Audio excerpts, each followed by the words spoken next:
Dan juga subhanallah, saya kasih satu rahasia zikir.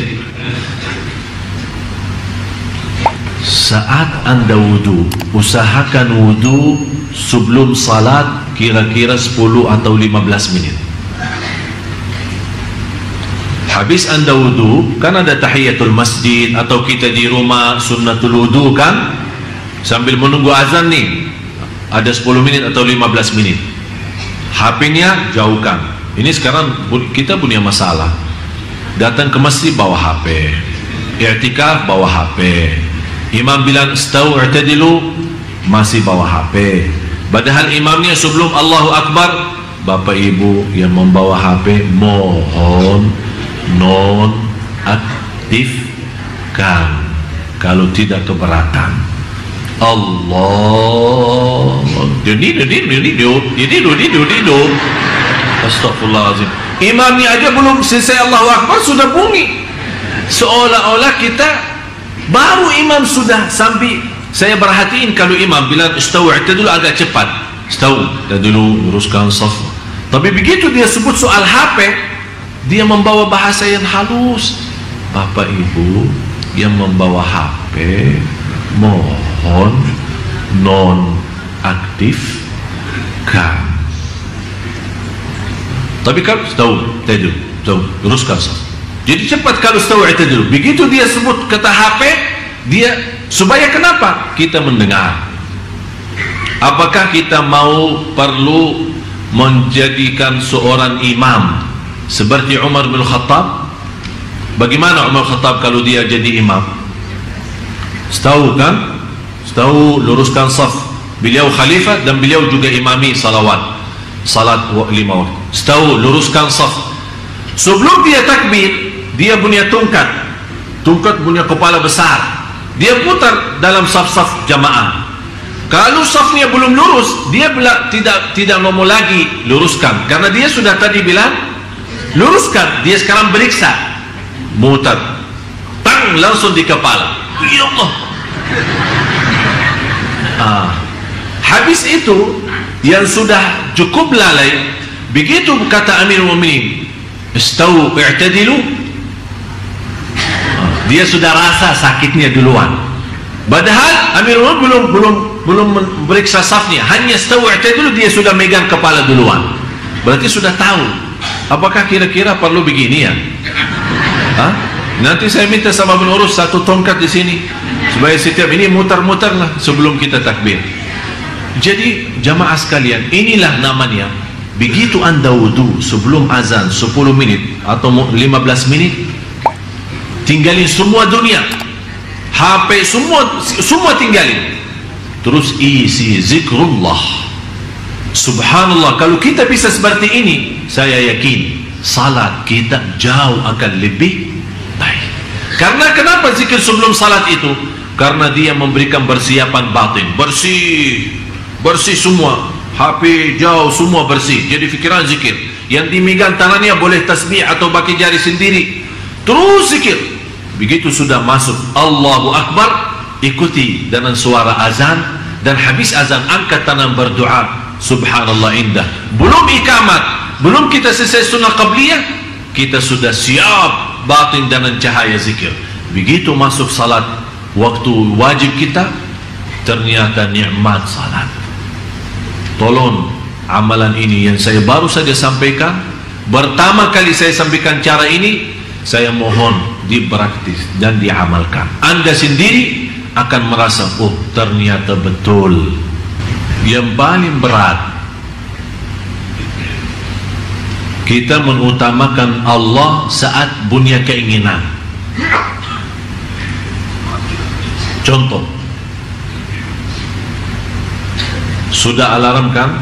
Jam berapa alarmnya? Biasa ibu-ibu jam berapa alarmnya? Jam 3. Sudah bunyi kan? Bunyi jam 3.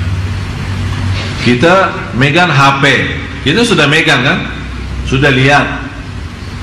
Terus matiin, off ya, alarmnya off, kita taruh. Di sini ada muncul dua hal. Pertama, mau nggak salat malam? Yang kedua, tidur aja. Jadi tidak ada tidur, enggak ada. Tapi yang ada, mau salat malam enggak, tidur aja. Ini yang kedua. Di sini, supaya bagaimana kita bisa mencintai Allah, di sini ujiannya. Allah melihat kita sudah nawaitu dengan alarm jam 3 atau jam 2, berarti kita sudah ada niat kan? Ada niat. Tapi ini niat tidak cukup, harus ada bukti. Begitu kita mendengar, kalau kita tidak mendengar sampai sudah ketiduran, tapi benar-benar tidak merasa, tidak mendengar, Allah Maha tahu kondisi dan keadaan kita. Tapi Allah tidak akan memberikan keistimewaan bagi orang. Begitu dia megang HP-nya, matiin, kemudian dia tidur, padahal ada bisikan, salat malam enggak, tidur aja.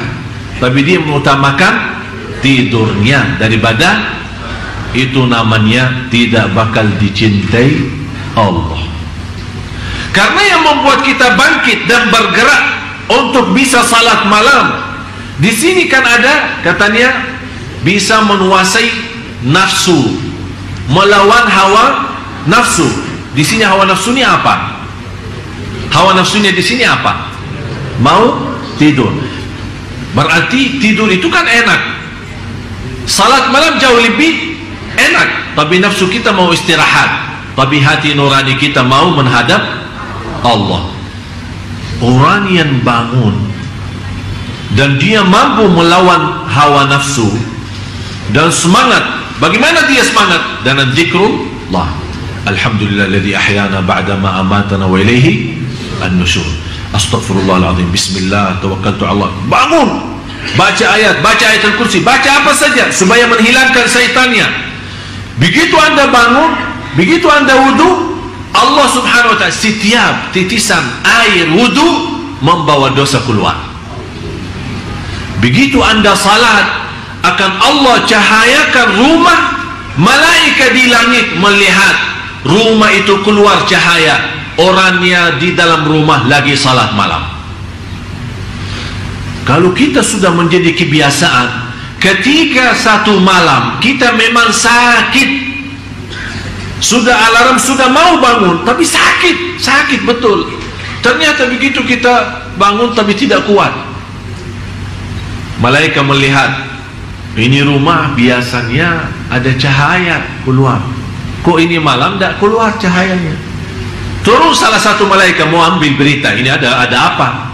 Begitu mereka turun, salah satu malaikat, oh orangnya lagi sakit. Naik lagi, dia sampingkan pada malaikat, orangnya lagi. Semua malaikat di langit rapat mendoakan, ya Allah sembuhkan. Subhanallah. Berarti malaikat sendiri menhayati cahaya salat malam kita. Sebagaimana kalau kita keluar malam, kita kadang-kadang melihat langitnya terang, kan? Itu katanya cahaya dari langit turun. Tapi kapan bisa cahaya dari bumi naik? Jangan sampai malaikat melihat malah ternyata gelap, semua gelap. Karena cahaya yang bisa tembus ke langit bukan lampu PLN ya, bukan listrik ya, tapi yang bisa tembus ke atas adalah semua cahaya nurani kalbu kita saat kita lagi salat malam. Oleh karena itu, salah satu amalan yang bisa membawa kita dicintai Allah, harus anda mampu menguasai dan melawan hawa nafsu kita.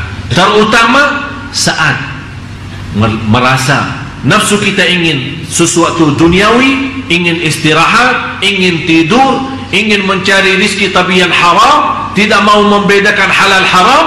Tapi di situ kita lawan, karena nafsu kita, mohon maaf, jiwa kita itu kan istilahnya mau yang enak-enak saja, tidak mau capek, yang enak-enak saja.